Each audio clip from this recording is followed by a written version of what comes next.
majina naitwa Boniface Peter Bahati, natokea Ngomai, mtaa wa Mbuyuni.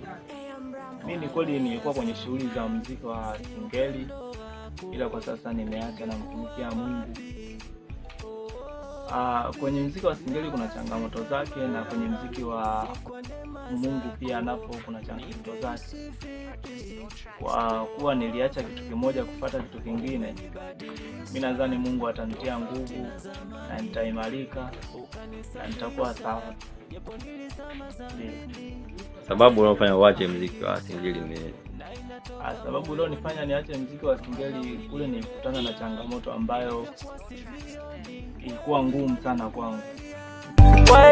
Da Yakobo, umenikata minyololo, niko huru, sina cha kukulipa we Mungu wangu, zaidi ya kukupa sifa kila leo.